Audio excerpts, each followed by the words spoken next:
Hi, my name is Coralis. I'm going to be presenting my final project for the class of Engineering Management. My topic will be minimizing employee turnover. So here's a brief outline of the topics we're going to be discussing. What is an employee turnover? The type of employee turnover exists, the plan that was implemented, the team involved and the roles, the employee left, and last but not least, a conclusion. So what's an employee turnover? Overall, employee turnover refers to the amount of employees that leave an organization and are replaced by new employees. Specifically, for this presentation, we're going to be talking about outsourcing companies in a specific, because outsourcing companies are highly impacted by this. That doesn't mean that companies that are not outsourced don't get impacted by them, but most of the outsourcing companies suffer of high employee turnover.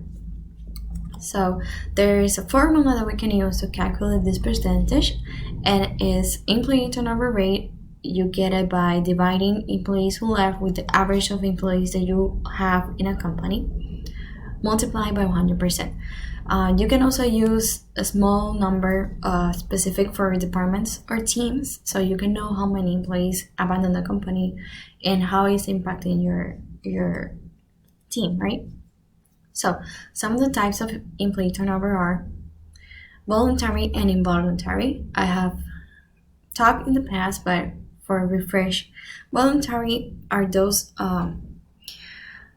employees that leave the company because they decide that they want to pursue their careers in another place. Involuntary are those that the company decides to cut off or to lay off due to financial or other company related problems. For this specific plan, we are trying to target those voluntary employees that abandon the company. By them, we refer as voluntary for functional and dysfunctional. And we're going to focus specifically for the avoidable employees that abandon. For those that are in the dysfunctional group, that they're avoidable and that we can prevent them to abandon the company. So I created a plan that it can be implemented in all the levels. The plan consists in creating a bulletin board with a white background and different methods to add information. This board is placed in a common area where all the employees can express their questions, their concerns, their education, or whatever they feel that they want to express. They can be in an anonymous way, or it can be with their names. The second phase of the plan is to include leadership roles inside the team. This can be an extra task. It doesn't have to be a paid opportunity for them. It's just for giving them the chance to develop their leadership skills inside the organization. And the third phase includes one-on-one meetings on a weekly basis, depending on the job, right? And these meetings are to discuss performance questions, vacations, and opportunities. Many companies forget to encourage their employees to grow inside the company, and they limit them to be inside a specific team and to become experts in just one specific area, and they don't allow them to grow around the company, right? So this first step, the main goal is to gather data from the employees, or what is discussed on hallway rumors, as they call them, and on a monthly basis discuss all the things that were posted. So as a manager, go and get all the information and answer those questions, or guide them to the correct person that can answer those questions, so it doesn't become a rumor and becomes a reality, and they can understand what's happening on high level management. And the second phase is to give the opportunity for those employees that demonstrate leadership skills to become future supervisors or future managers or future business unit managers or associate directors, right? So you want to let them know the opportunity exists inside the organization. It's just they have to work around it before actually getting there, because you don't expect an employee to be a manager from one day to the other. So you have first to expose them, to give them roles, the opportunity to be in front of people, and they recognize their leadership skills.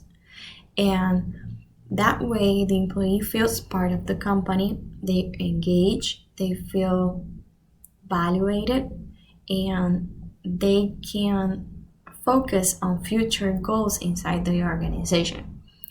Most outsourcing companies have a small growth inside a team because they rotate so many times. The employees, they don't have the opportunity to have people that are experts in certain specific tasks, right?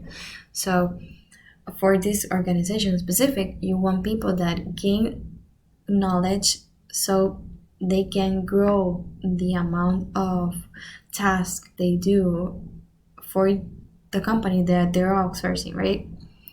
So you want to make sure that the employee that's there that stays for more than 5 years. And the third phase is one-on-one meetings on a weekly basis.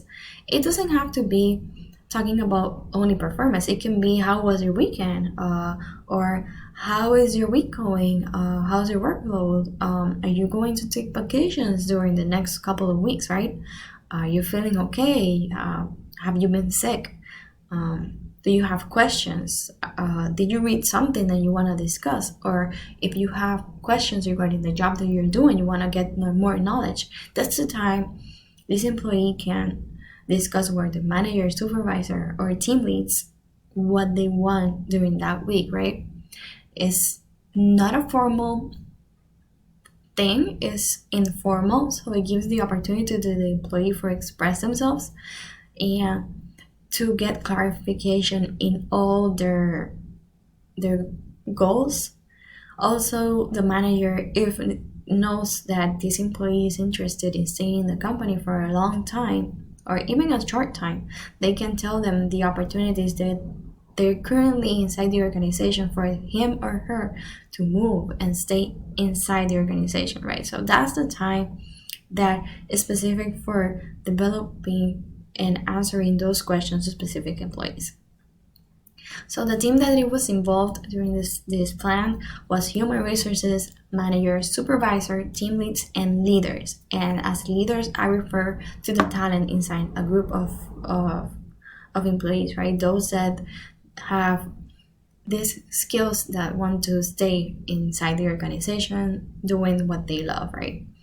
So why human resources has to be involved? Because they are the key people that know the policies for them to change within different departments, and they are the ones that open the job requisition for the other departments. So knowing what other opportunities are available, who's the best people to get them? Human resources. Managers, well, they oversee the full operation, so they can assign new supervisors and they can delegate their role for those supervisors in the future become managers, right? Team leads are the people that are in between the supervisor, manager, but they are the face to the team. So they're more facing all the time the leader. So you want to have the opportunity to get those leaders be team leads in certain periods of times. Even when the team leads go out for vacation, you want that leader to be a team lead, right? To get that role, to get exposed to that opportunity, to retain them inside the company, right? So once the plan was put in effect, we saw that a high number of turnovers that were expected experiences during the last 2 years decreased for the same month. So that's good. We were able to retain employees that didn't want to abandon the company, and we found them new opportunities inside the team, inside the organizations that met their goals and short-term career goals, right? So that's good. That was a really, really, really great opportunity for the company to grow in certain areas. And as a conclusion, after more than a month, by the day of the day, we saw the results. They were easily noticed. Their employees were really happy with the outcome of knowing everything they wanted, to feel engaged, to feel part of an organization. They decided to stay and pursue their career in other positions within the company, so that's amazing. However, the plan will still in place. We'll continue there. We'll continue getting getting those employees engaged and making better improvements to the communication skills of the organization, making everything more tangible, more reachable, more accessible for all. And as a note, what the most that impacted was that the lack of communication within the organization in general and from positions and departments make employees abandon the company. Most of the concerns and feedback that I received, that I was able to gather, is that they didn't feel engaged. They felt that the company was lying to them. So minimizing that and giving the opportunity to those to communicate better made the employees stay, made the employees happy. So that's part of this process, to learn, to apply, and to pass on whatever we have. So overall, this plan was successfully implemented. We had a great outcome, and we have a lot of other departments that want to implement this plan in their department. So I'm more than happy and excited about this. So if you have comments, questions, concerns, ideas, just feel free to add them to the comment box, and I will be more than happy to reply. Thank you very much for your time, and I hope that you all have a great time. Here's my information in case you want to reach out. Thank you for your time.